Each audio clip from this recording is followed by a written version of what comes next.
Bedlam, by definition, is a noisy, confused place or situation.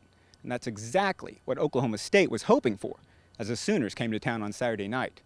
Oklahoma has struggled on the road, and the Cowboys' rabid, orange fan base stands only feet away from opposing players. It was winner take all, with the Big 12 South Division title and a ticket to Arlington hanging in the balance.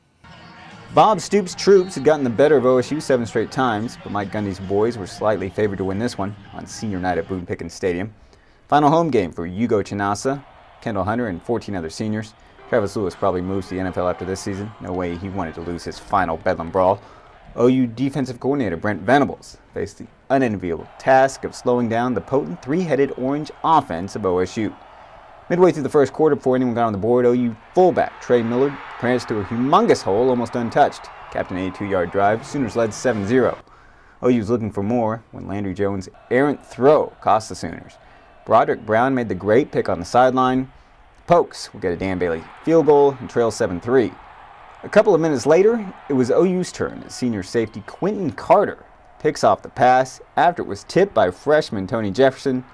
Ryan Broyles would cap the 30-yard drive with a 2-yard touchdown catch, and it was 14-3 Sooners.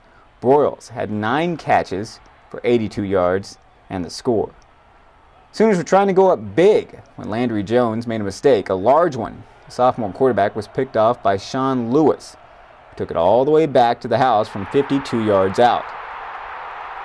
14-10 OU with 11:06 left in the second. Cowboys were about to get the ball back when Justin Gilbert was flagged for roughing the kicker. It was a costly error as OU immediately capitalized with an 8-yard touchdown pass from Landry Jones to Cameron Kenny. 21-10 Sooners. Kenny, the much-maligned senior, would have a huge game. After OSU went 3 and out, OU was looking to extend its double-digit lead, but instead, it was sophomore corner Broderick Brown who extended his arms, made one of the sweetest plays you'll ever see. Landry Jones thought he was throwing the ball away. Instead, Brown tips it back into play where Sean Lewis makes his second interception of the day. If you're wondering about the battle of the Biletnikoff finalists, Broyles and Blackman, both had very good games, but Blackman had more receiving yards, 105 to Broyles' 82, 45 coming on this bomb, which led to the 2-yard touchdown run by Jeremy Smith. It's 24-17, Sooners at the half. OSU wasted no time tying the game after the break, driving 80 yards in only 8 plays, topped off by the 20-yard Whedon to Josh Cooper connection. 24 all. Cooper had 10 catches for 84 yards.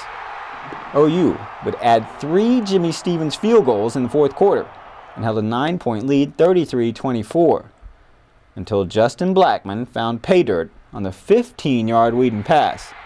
OSU was in business, trailed by only 2 with 4 minutes remaining in the game. But Bedlam was just getting started, because on 3rd and 12, deep in their own territory, the Sooners found salvation in the hands of none other than Cameron Kenny.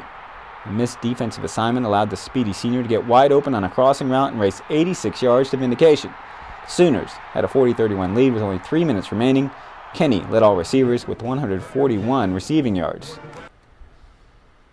But before OU had time to celebrate, orange-clad freshman speedster Justin Gilbert was racing 89 yards for a touchdown to once again close the deficit to only 2. It was 40-38. But wouldn't you know it, instead of needing a whole 3 plays to score this time, the Sooners required only 2, as tight end James Hanna came wide open off another busted assignment. Tight end or not, Hanna races 76 yards for the score. It was the 4th touchdown in a 92-second span. It was enough to close out one of the best editions of Bedlam to ever come along. Sooners beat OSU for the 8th straight time in a wild one, 47-41. The Big 12 South ends in a 3-way tie between OU, OSU, and Texas A&M, but the tiebreakers almost certainly assure that the Sooners will advance to the title game in Arlington, Texas on Saturday night. In some of those other games, we had opportunities to make plays, and we didn't make them. And tonight we did, and that's the difference. And it has nothing to do with anything magical or any particular whatever anybody wants to say. Our kids are well conditioned, they play hard, And they made plays in a tight situations tonight when they really had to, and that's the difference in the game. It was awesome, and then just satisfying to do that on the road, being able to get the opportunity to play this great game and play it well to the best of my abilities and our team. I just can't say enough about our team and how much resolve and how much competitiveness we have. Well, we didn't feel we were the underdog. We watched film on a lot of teams, and we feel like we can take shots when we can. Our defense came out and played well, and so did the offense. It's a great feeling. It just shows that hard work pays off, and you just got to stay humble and stay committed to what you put, put on the plate, and you just got to go out every day and work hard and just can't give up. And that really made it confidence, just to do that and just knowing that all this work paid off. And I just want to thank the coaches, man, and Landry just for keeping faith in me. I'm actually proud of it. We played as a team, The offense didn't give up, defense didn't give up, and we faced adversity. And we triumphed that and we came through it, and that's what makes me most proud. Not, just playing great defense, just we won, overcame adversity. It's sweet just to silence all the doubters, play like we're capable of playing, and, have that, do whatever it takes to win mentality. And we brought that mentality here in a hostile environment. Their fans are some of the biggest mess talkers I know, and I'm one of the biggest mess talkers I know, and they outdid me by 10. So coming into this environment and getting a win, that it's huge. Hey, thanks for reminding me. I can go home tonight and have me a big old turkey sandwich. Absolutely. I didn't get any the other night, so this will be a short-lived celebration. Trust me. We got the Huskers, but thanks to our players for letting me go home tonight and enjoying a little bit of leftovers. Well, I wouldn't say we blew an opportunity. We played a football game, and I told the team this, that the reason we had that opportunity is because they won 10 games prior to this. So they put themselves in a situation where they had a chance to play for the conference championship, and we certainly would have liked to have taken advantage of the opportunity we had to play next week, but with the way these guys have played this year and improved and come together, I wouldn't say that they've blown an opportunity. We just didn't take advantage of one.